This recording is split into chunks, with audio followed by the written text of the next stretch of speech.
Welcome to my world history notes, where I'm discussing with you some thoughts I have on the Cold War. This isn't a scholarly video. If this is your first time you've seen me, um, these are just things that I'm surprised. I'm truthfully, there's things that I knew already, things that and then learning that are just amazing at how the Cold War and what happened after World War II and during World War II are directly connected to what's happening today, and it's really fascinating me. It might bore you, or you might not be interested, or maybe some of the people I talk about might interest you. Some of the events, and you'll know more than I do. But this just I'm just sharing this with you. Like I say, there's lots of better Cold War shows. There's better videos, graphics, and more scholarly discussion. But I'm just showing you stuff that I'm learning, and I'm just really amazed. So I want to share that with you. And if you're interested, you can look. So today I'm gonna talk about a character, Cold War personage that is interesting. He was his name was Bertold Brecht. Now, maybe you've not heard of him, but maybe you have. Maybe you did in high school. Maybe you heard of him in college. But he was a German playwright and a poet. He's most famous as far as plays go for things like The Three Penny Opera, Mother Courage and Her Children, The Good Person of Szechuan.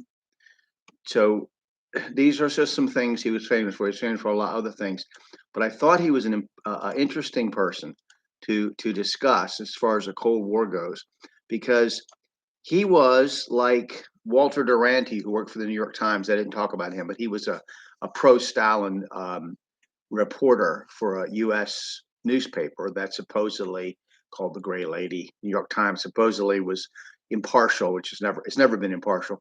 Anyway, Bertolt Brecht was a hardcore Stalinist. He's very famous, he's very respected, and you won't hear a lot talked about his communism. You'll just hear a lot talked about his great talent and gifts to the 20th century as far as in theater. But he excused and promoted Stalin's crimes at every turn, including purge trials. Um, he wrote about them, how wonderful they were and honest and fair. He was indifferent to even his friends when they were arrested. Like, excuse me, had a lover, Carola Nair. She was arrested in Moscow, and he wasn't even upset. He just said there must have been a reason for it. She was never seen again. He never asked about her. He was a true believer in communism and Stalinism in particular. And he exemplified the believers' support for genocidal regimes despite of their crimes, not because of them, but despite of them.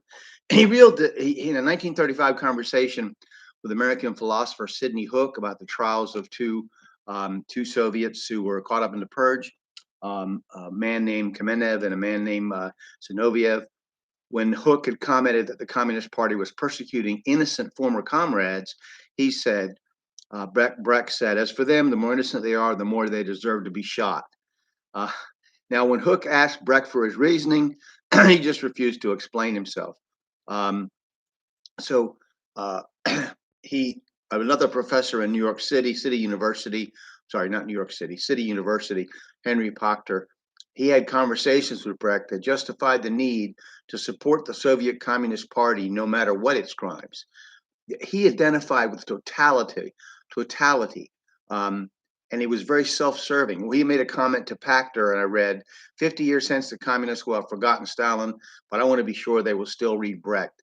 Therefore, I cannot separate myself from the party. Now, he thought himself as an artistic visionary, and many people believe that. They look at him that way. He wasn't a supporter of free expression, though. 1938 and 39, for instance, he enthusiastically supported Stalin's attack on certain type of art called formalism.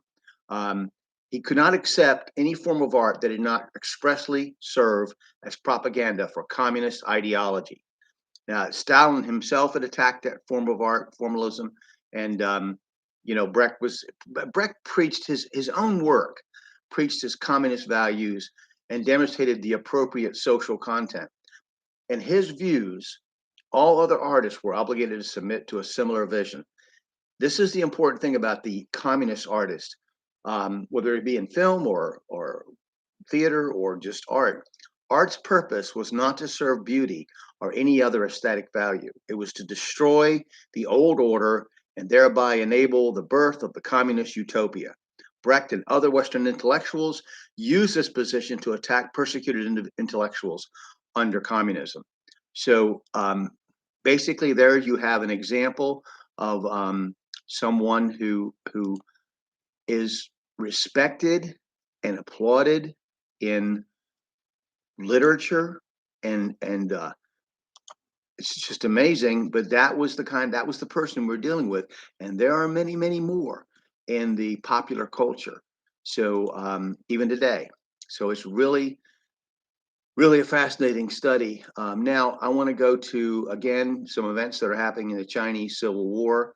Um, just now I'm not going to get into deep in this tactics and strategy and very superficial, but I just wanted the events are happening one after another. The Chinese communists are very quick to move in as opportunists. Communists are opportunists to move in on the struggles between the nationalists and as Chiang Kai-shek was trying to see to the surrender of the Japanese. Um, this is the Southern Jiangsu campaign began on the 28th of August. It was a series of battles fought between the communists and the former nationalists that had been under Japanese puppet regime. They rejoined the nationalists after World War II.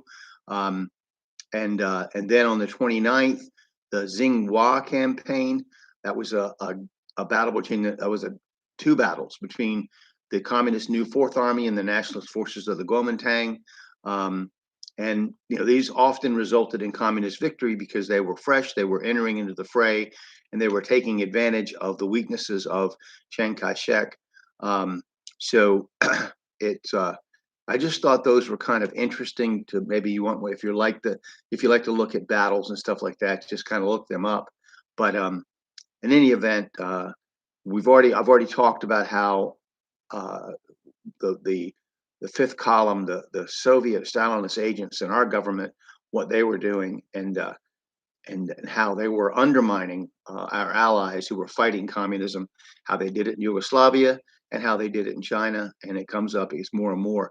So we're going to talk about some other events. Will be in September next time at 1945, and some fascinating events. And also, I'll pick another personality that I think is important.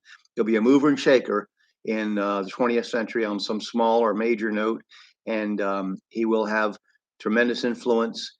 And it's just, I think the whole thing is interesting, don't you? I mean, just amazing how we're still facing repercussions from the most monumental war in human history um, and the aftermath. All right, thank you very much.